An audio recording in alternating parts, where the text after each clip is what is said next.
ছাত্র জনতার অভ্যুত্থানের ফলে বাংলাদেশের দীর্ঘকালীন স্বৈরাচারী প্রধানমন্ত্রী ও ভারতের ঘনিষ্ঠ মিত্র শেখ হাসিনার ক্ষমতাচ্যুতি ঘটে। এরপর থেকেই ভারতের গণমাধ্যম ও ভারত ভিত্তিক সামাজিক যোগাযোগ মাধ্যম অ্যাকাউন্টগুলো বাংলাদেশকে অস্থিতিশীল করার উদ্দেশ্যে বাংলাদেশের বিরুদ্ধে বিভ্রান্তিমূলক তথ্য প্রচার করতে শুরু করে।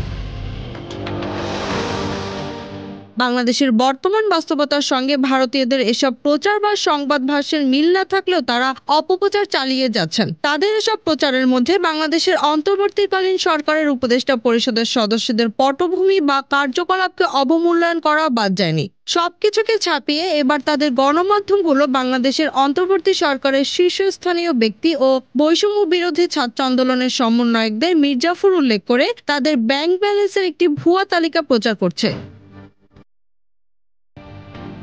এই প্রচারের শিরোনামে তারা বলছে, বাংলাদেশের অর্থনীতি ধ্বংস করে ৫ মির্জাফর কয়েক মাসেই কোটিপতি। নিজেদের আখের বোঝাতে গোটা দেশকেই বেচে দিয়েছে এই গাদ্দাররা। আর তাদের এই খবরে সরকারের গুরুত্বপূর্ণ ব্যক্তিদের নামের সাথে মন গড়া টাকার সংখ্যা বসিয়েও বিভ্রান্তিকর প্রচার করছে। মূলত অন্তর্বর্তী সরকারকে বিতর্কিত করতে ও দেশের মধ্যে বিভ্রান্তি সৃষ্টি করতে ভারতের এ ধরনের নেতিবাচক প্রচার বলে মনে করছে বিশ্লেষকরা। Ted news, Dhaka.